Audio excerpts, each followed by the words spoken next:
in accordance to, sorry, something popped up. In accordance to Section 2.1 of the Employment and Assistance Persons with Disabilities regulations. Recipients retain the Persons with Disabilities designation whether or not they continue to be financially eligible for assistance. They are not required to reapply for the designation on reapplication of assistance. The federal government and each province and territory have their own definition of a persons with disabilities. To be eligible for disability assistance in BC, applicants must be granted this designation under the Employment and Assistance for Persons with Disabilities Act through the Ministry of Social Development and Poverty Reduction. People following the provincial and federal programs would complete a much simpler PWD application process, which we call the simplified application PWD application process, and those include Community Living BC, the Ministry of Children and Family Development at Home Program, BC Pharmacare Plan P Palliative Care, Canada Pension Plan Disability Assistance. Next slide, please. So these are the monthly rates for income assistance at this time. I'm just going to have them here. It's more for your information when we send this out as a PowerPoint presentation to everyone. And then next slide, please. And these are the rates for the persons with disabilities for the disabilities application. So as an example, so a family unit size of 1, the support amount that they would receive is $983.42 and up to $375 for shelter. Next slide, please.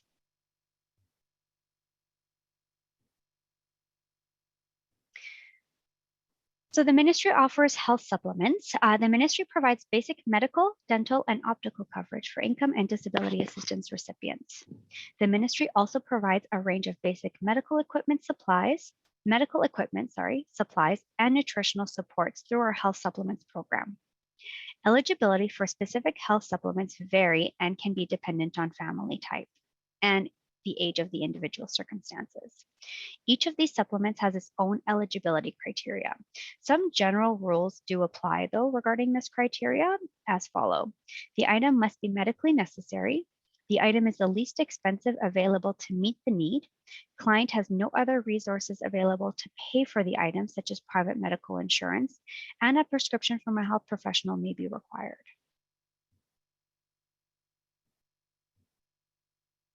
Thank you.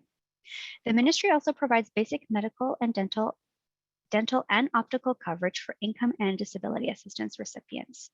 The ministry also provides a range of basic medical equipment, supplies, and nutrition supports through the health supplements program. Oh, sorry, we go to the next slide. This is just doubled up. Thank you. So the ministry offers high protein diet supplements. A diet supplement for a high protein diet may be provided only if the diet is confirmed by a medical practitioner or nurse practitioner as being necessary for one of the following medical conditions: cancer that requires nutritional supports during any of the following: radiation therapy, surgical therapy, ongoing medical treatment. Other medical conditions eligible for a high protein diet are chronic inflammatory bowel disease, Crohn's disease, ulcerative colitis, HIV positive diagnosis, AIDS, chronic bacteria infection, tuberculosis, hyperthyroidism, and osteoporosis, as well as hepatitis B and hepatitis C. The high protein diet supplement cannot be issued for a medical condition that is not on the list. Even if a medical practitioner confirms a recipient is in need of a high protein diet, it must be from that list that is available. To be eligible for the diet supplement, a written confirmation of the need of the diet supplement is required from a medical practitioner, nurse practitioner, or a dietitian. In cases where the recipient has already provided sufficient medical information that enables the ministry to confirm eligibility of a diet supplement, the need for new medical documents may be waived. Recipients with more than one medical condition are only eligible to receive the diet supplement with the highest dollar value. If required, recipients eligible for the high protein or the Safia diet supplements may also be provided with assistance towards the purchase of a blender. A diet supplement may be authorized for the period it is expected to last based on the medical information for a maximum up to 12 months for short-term conditions and up to 24 months for a chronic condition. Next slide, please. The monthly nutritional supplement may consist of one or both of the following: an additional nutritional item to supplement a regular diet, for example, supplementary vitamins and minerals. A monthly nutritional supplement is only available to recipients eligible for persons with disabilities designation who is receiving disability assistance, and if the ministry is satisfied the following conditions are met based on the written confirmation by the recipient's medical or nurse practitioner. The person has a severe medical condition causing a chronic progressive deterioration of health. As a result of this deterioration of health, the person displays two or more of the following symptoms: malnutrition, underweight status, significant weight loss, significant muscle mass loss, significant neurological degeneration, significant deterioration of a vital organ, moderate to severe immune suppression. To alleviate these symptoms, the person requires one or both of the following items: additional nutritional items that are part of a caloric supplementation to a regular dietary intake, as well as vitamins and minerals. Failure to obtain these items will result in imminent danger to the person's life. An M&S may only be provided if the person's family unit does not have any other resources available to assist with this item. Recipients who are in receipt of nutritional items, the nutritional items portion of the M&S, are not eligible for any other nutritional related items. Next slide, please. So short-term nutritional supplements is a nutritional supplement that may be provided to persons receiving income or disability assistance if a medical or nurse practitioner confirms in writing that the recipient has an acute short-term need for a caloric supplementation to a regular dietary intake. To prevent critical weight loss while recovering from any of the following: so a surgery, a severe injury, a serious disease, side effects of medical treatment. The nutritional supplements products, so for example, Ensure and Boost, can be provided for up to 3 months. Next slide, please.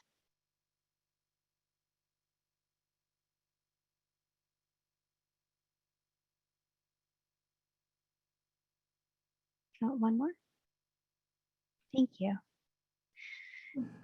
Oh. Oh, sorry. No, that's okay. There we go. Right there. Yeah. The medical transportation supplement provides the least expensive appropriate mode of transportation when essential medical treatment is required. There are extraordinary transportation costs that the person may have, which meets significantly in excess of those that can be reasonably incorporated into normal daily living. The recipient provides a list of the expected medical transportation costs. All options and resources have been explored, such as family, friends, volunteer agencies, services clubs, and travel assistance programs, health connections programs, and medical travel accommodations. Taxi fares are not to be routinely provided, and they are only to be considered when the medical travel needs have been documented and no other options are available, including family and friends. Ongoing medical transportation for extraordinary and predictable appointments that have been confirmed in writing by a medical practitioner or nurse practitioner, for example, daily blood tests over an extended period or ongoing chemotherapy or kidney dialysis, may be authorized to a maximum of 12 months, and an extension can be requested above and beyond the 12 months. Supplementary assistance for non-local, non-emergency medical transportation is only considered when the required essential medical treatment is not available in their local community and the recipient has received a referral for the required medical treatment from a medical practitioner or a nurse practitioner. Medical practitioners outside of the local area must be recognized as a specialist in a field of medicine or surgery in accordance with the bylaws made by the Board of College of Physicians and Surgeons. To apply for a local medical transportation supplement, recipients are to provide written verification from a medical practitioner or nurse practitioner.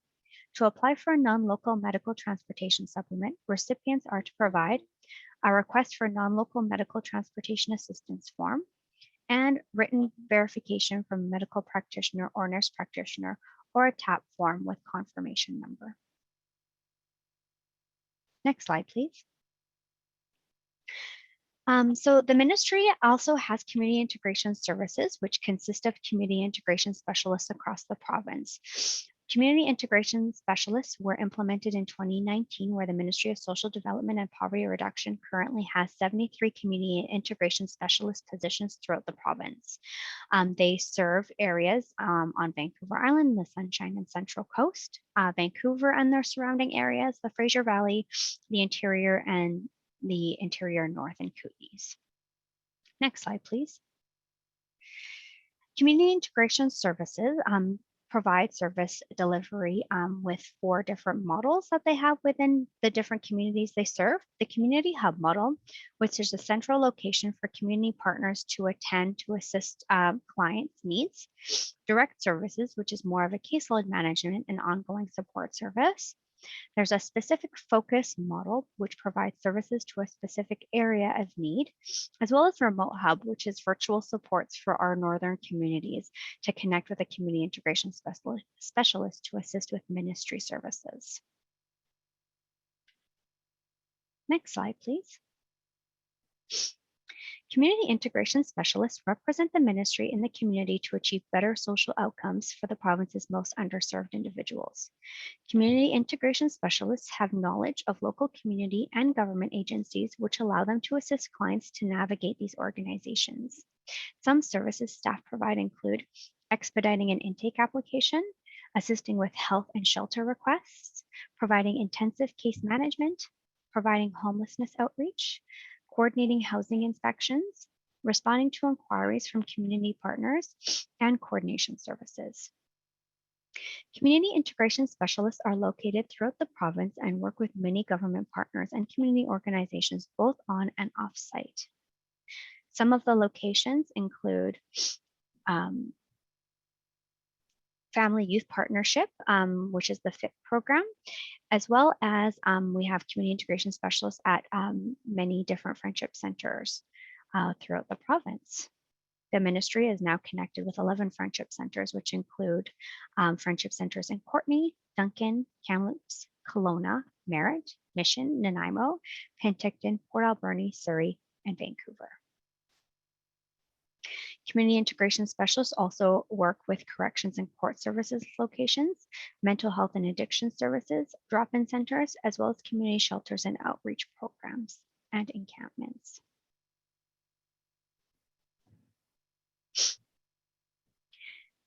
The community integration services operates in a complex ecosystem of service partners.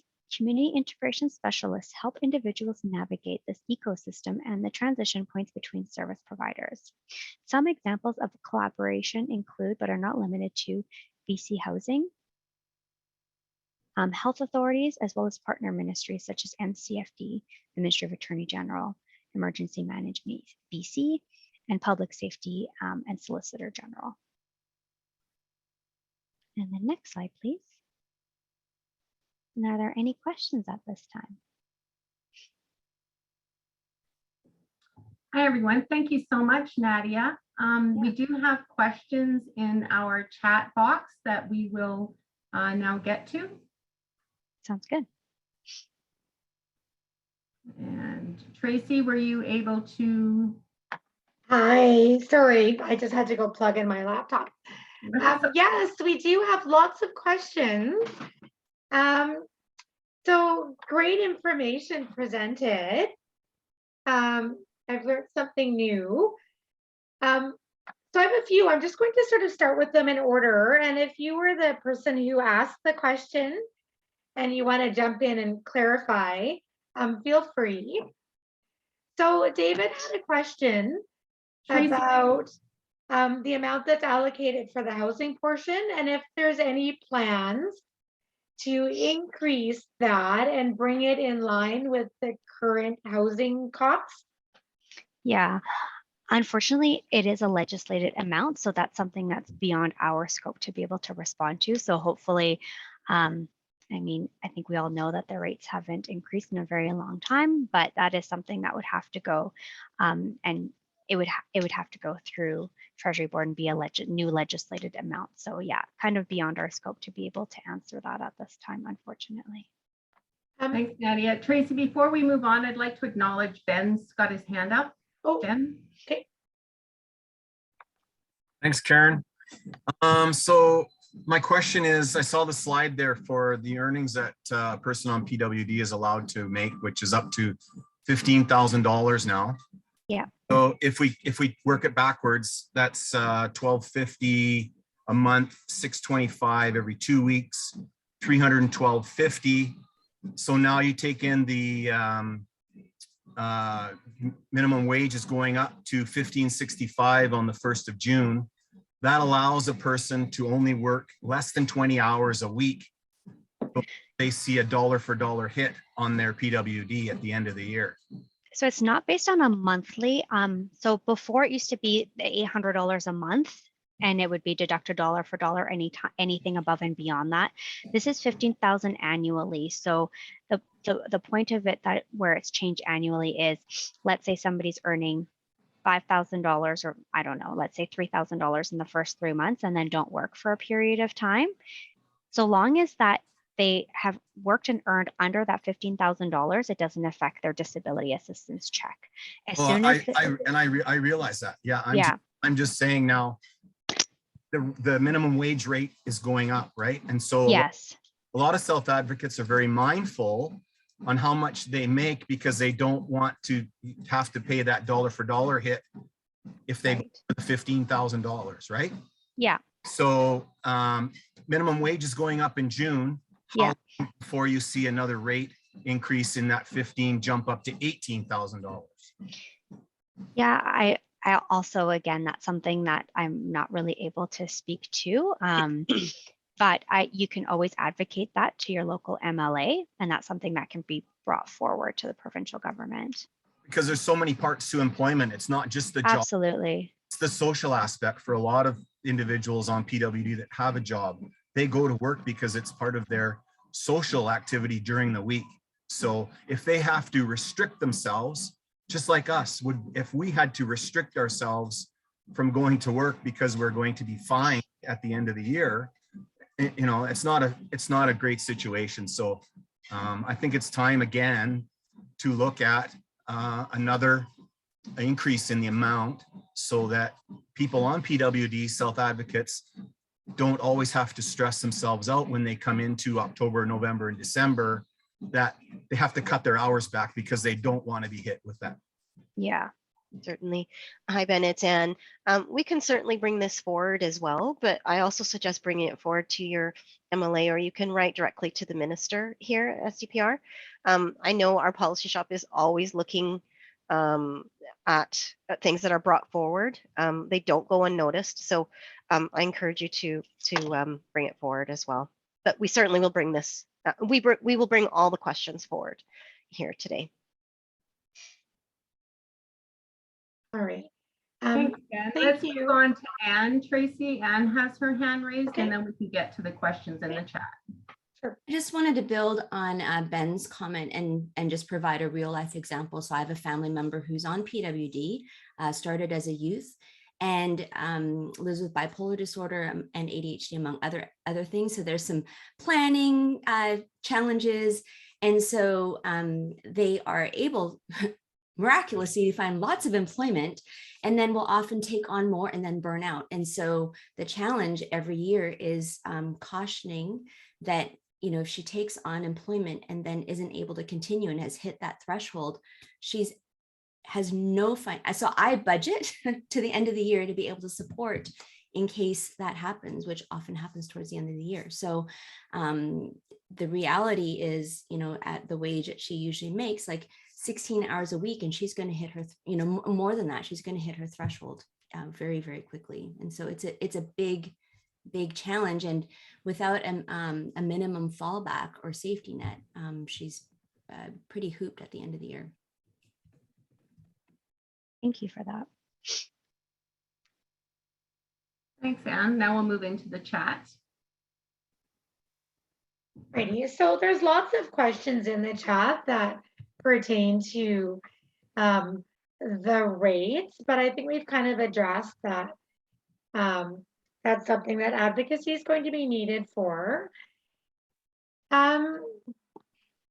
So we have some questions about, this is related to finances as well, but there's a question about individuals on PWD being penalized when they marry to a partner who may or may not have PWD status, because they're currently receiving less income when they're married. Wondering if there's any sort of changes or any thoughts on that. Like in terms of, let me see, I'll look at the question myself too.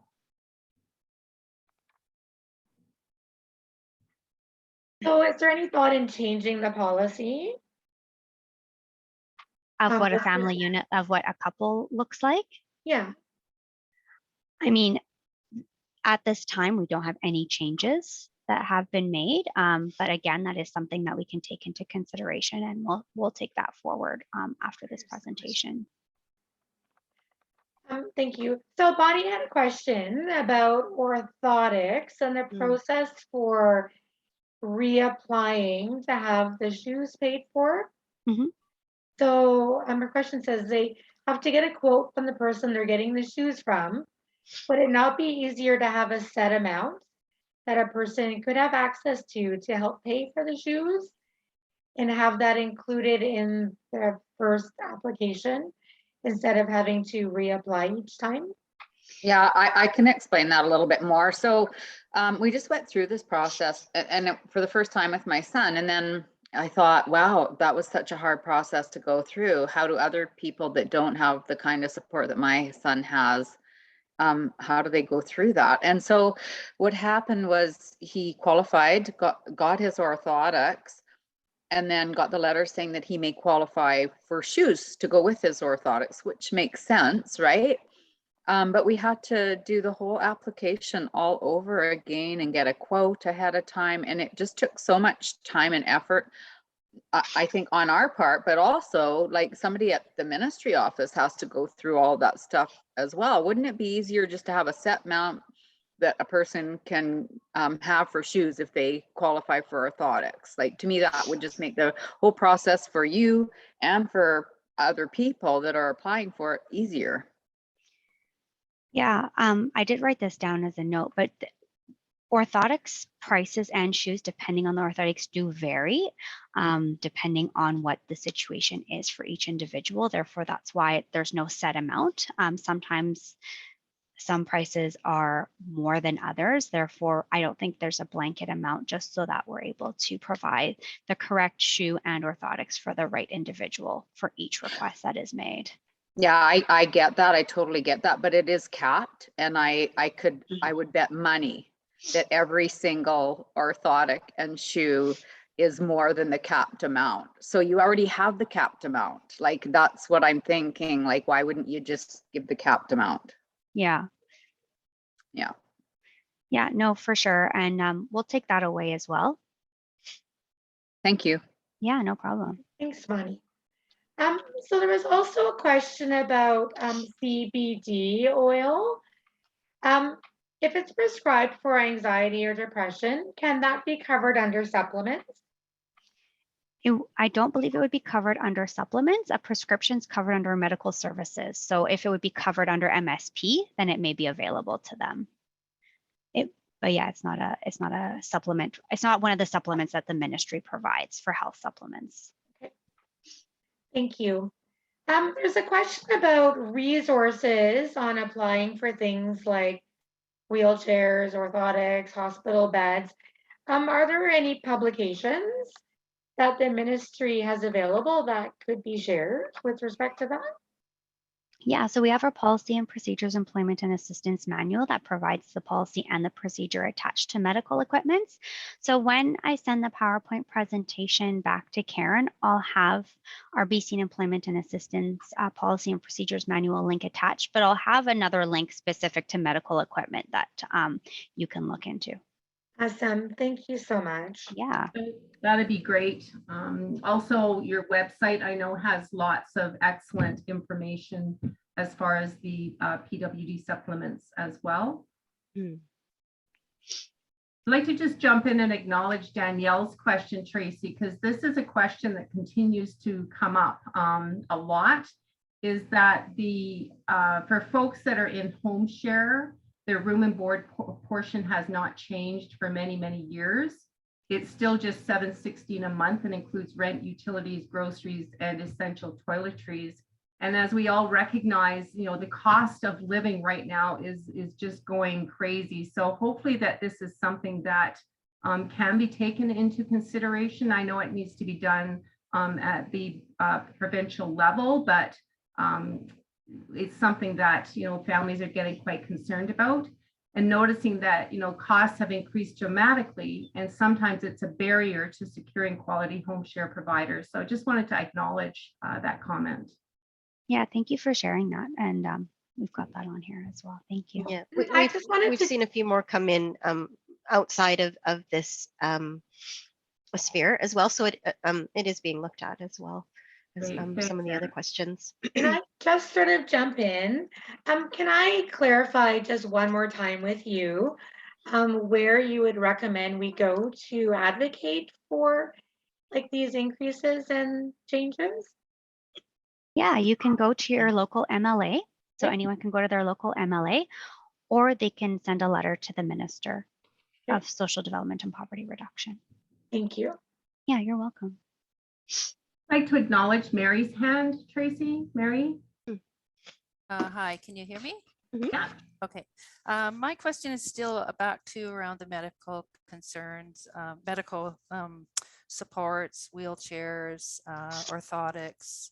For people, many, in my situation, my son is 29, so we've been doing that whole process ever since he was born, basically. And it's this ongoing, very complicated process that Bonnie spoke to. The orthotics, he's had orthotics since he was 1 or less.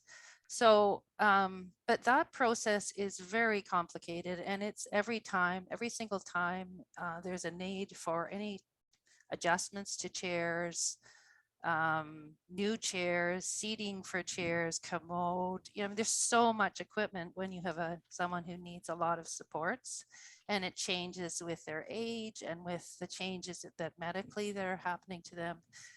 So I'm just really, our son is very lucky to have us assisting him.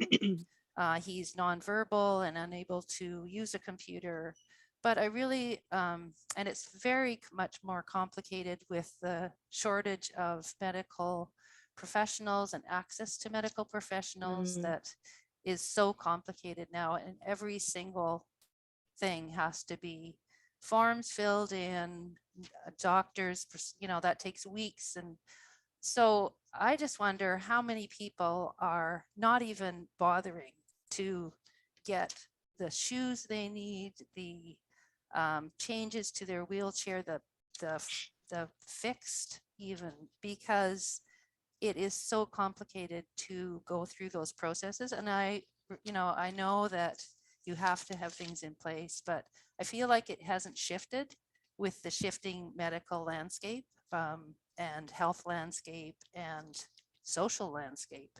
People are at home.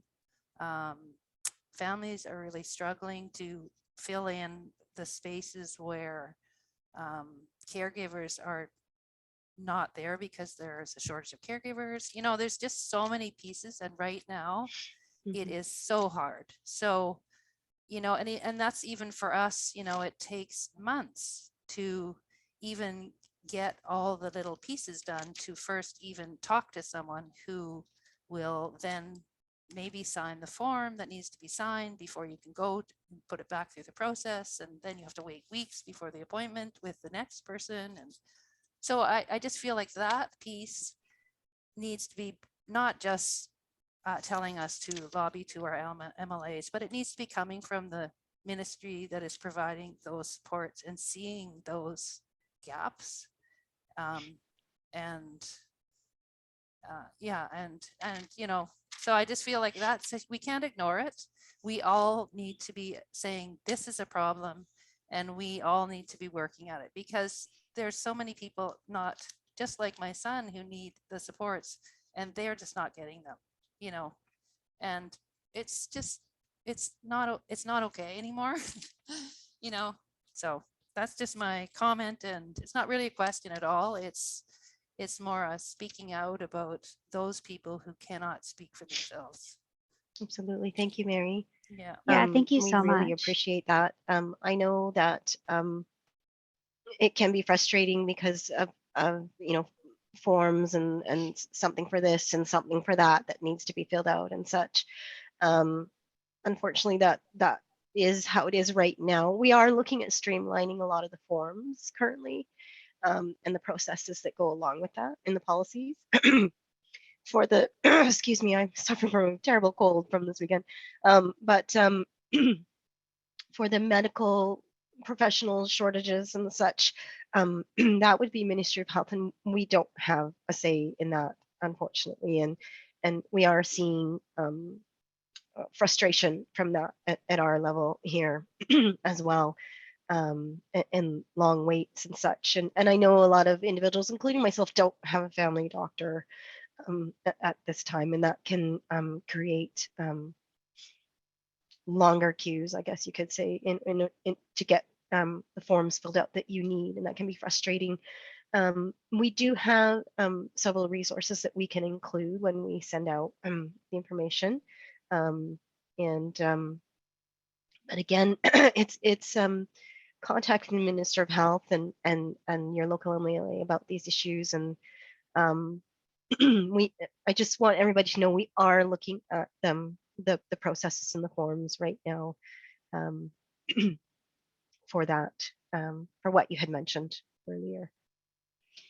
And Mary, I just want to say, one, thank you so much for just bringing this forward. And I think it's a good reason to have these forums and this type of communication, so we can really hear what your concerns are, and comments such as you, Mary, that you have made, and we can bring those forward. And at least it's something that we can take forward and say, hey, this is what we're hearing from the community. You know, this is what their needs are. Absolutely. And at least, I mean, what we can do is bring it forward.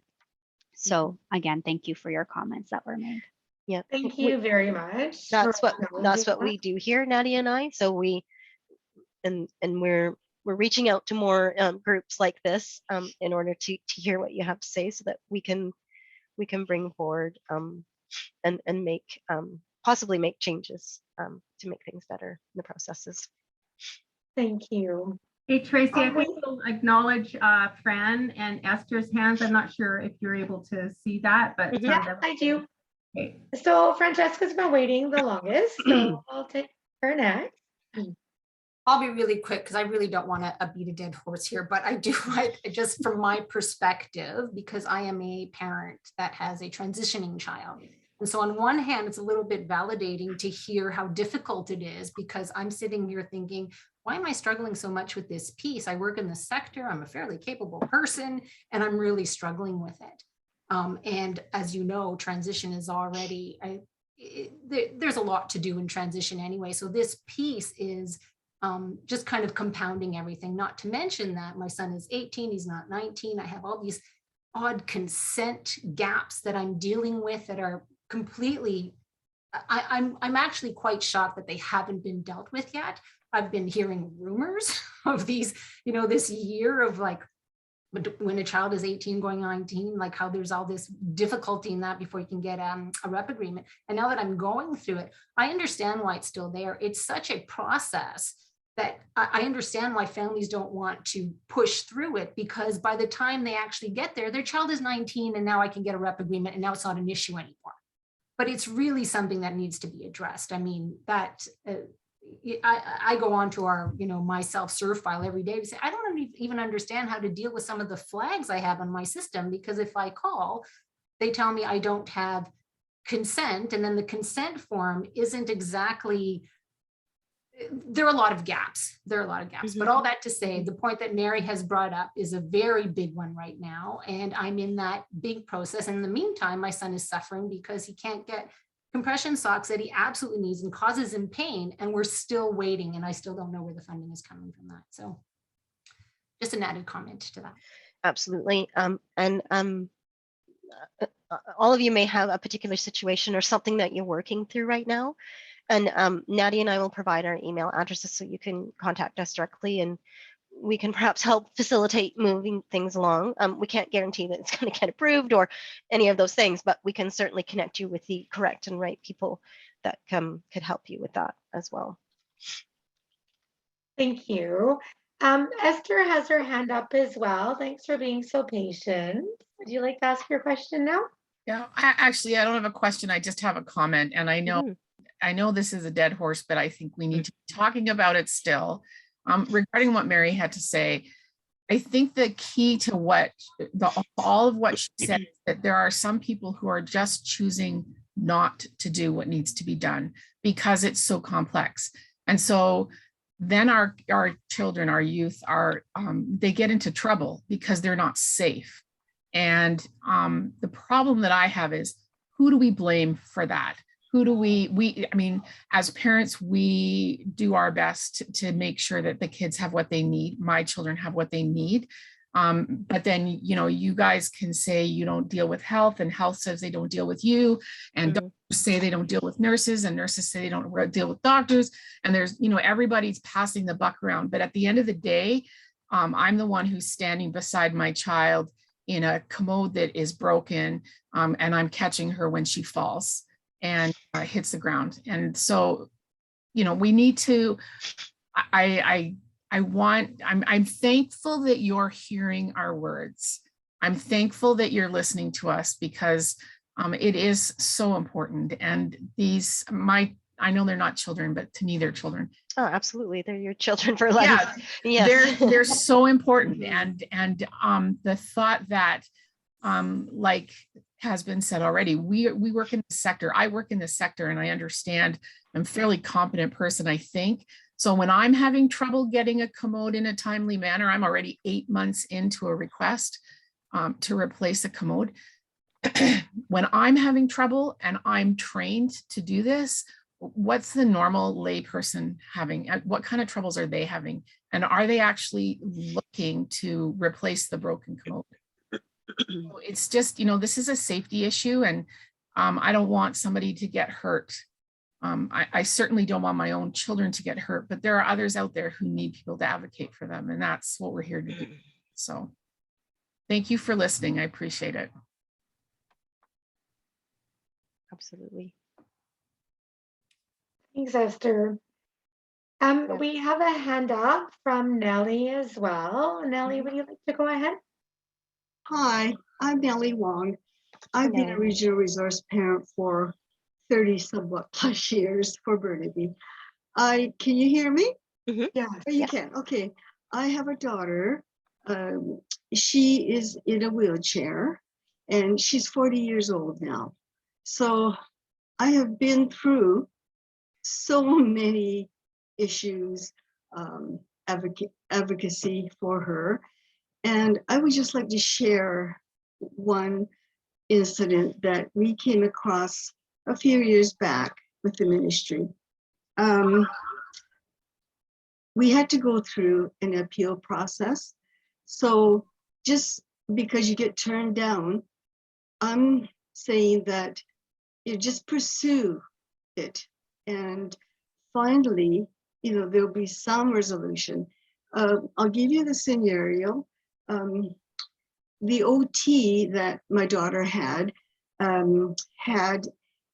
made up this bed that was enclosed with a screen and everything, and it was very safe, because with a hospital bed, she would just flip over the sides and land on the floor. And so this mattress that she had was foam, and after 17 years, the foam breaks down. So I got a note from the family physician asking if they would cover this mattress. This would cost about $800. And so they turned it down. So I went through the appeal process, had to read about 30 pages of how to appeal it. And then we got an appointment, my husband, my daughter and I, and faced the tribunal and everything. And they said, no, I'm sorry, but this can't be covered. Okay, so then my husband says, okay, do we go through a second appeal process? I says, I don't know what the procedure is. Anyways, it came across the desk of someone from the ministry. I guess he goes through all the appeals that have been turned down. And immediately the next day he says, come get a check for the mattress because it should have been covered. And so my advice is, just keep pursuing it. Don't give up. So that's just my comment to anyone that is faced with something that, should be done. My daughter is nonverbal. And so, like you said, she can't speak for herself. So it's up to us to advocate on her behalf. So that's just my comment. Thank you. Thanks very much, Sally. I just have a couple questions that I wanted to bring to you from the chat box.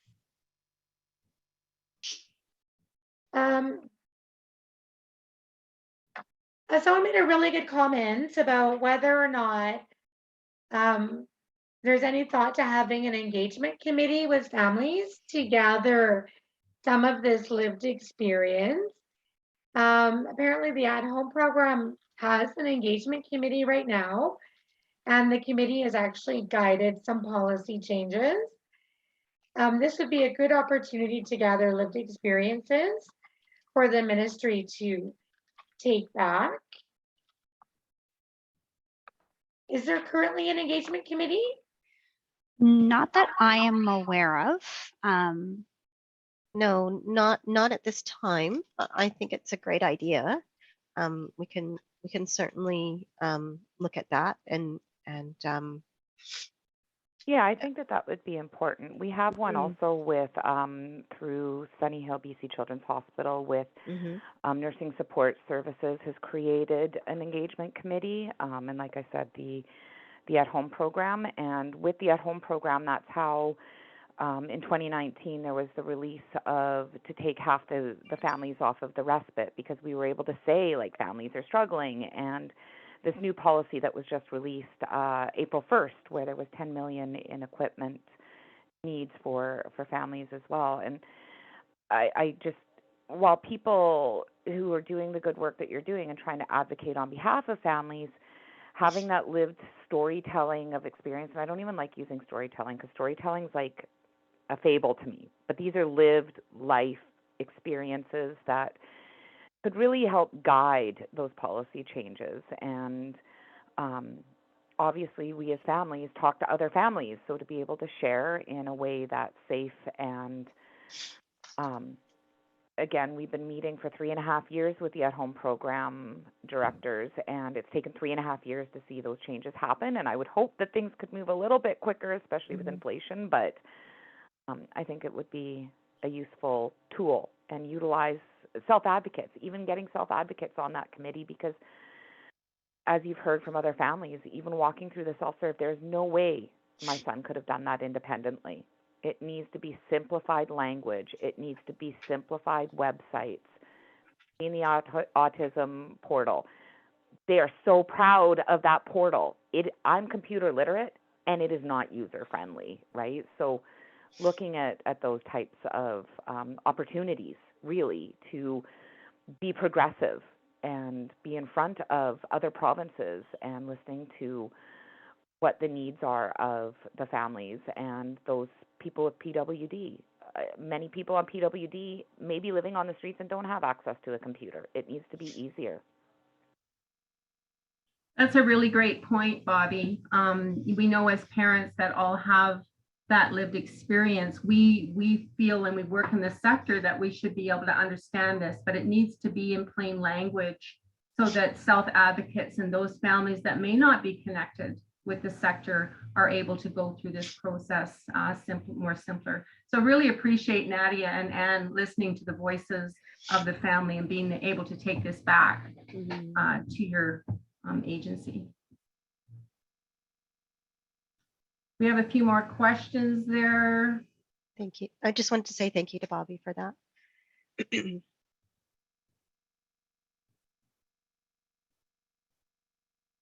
So I don't know. Am I missing some of the questions, Karen? I'm sort of scrolling through them. Yeah, a lot of them are just our comments, and they all, are based around the conversations that we've been having here. But I do believe that, probably the strongest voice that I'm hearing here is that the voices of parents really need to be heard. So the idea of having some kind of a subcommittee, a parent panel where parents' voices can be heard really is coming out loud and clear. And, good point here that Bob has made is that not every PWD has somebody who will advocate for them. So, the baseline for any policy and procedure should be making it very user-friendly. I know we've had many different sessions on the application to PWD, my self-serve, but not everyone is computer literate. So the simpler it can be made for families. I know that you have a wonderful call-in line, your 866 number, where people can call in and speak to an actual intake worker, but it's just getting through that process. So being able to understand the needs of the families is vitally important. So I'm thinking we did have an hour and a half scheduled for this session. I really appreciate all of the questions that everyone has submitted so far. So this is your opportunity to, we have another half an hour if need be, to take any questions for Anne and Nadia. We will be sending out all of the resources and a copy of the slides tomorrow in our follow-up email. So rest assured you will get that information as well. So just going to open it up once again to the floor to anyone who would like to ask a question, share some thoughts, concerns. The floor is open.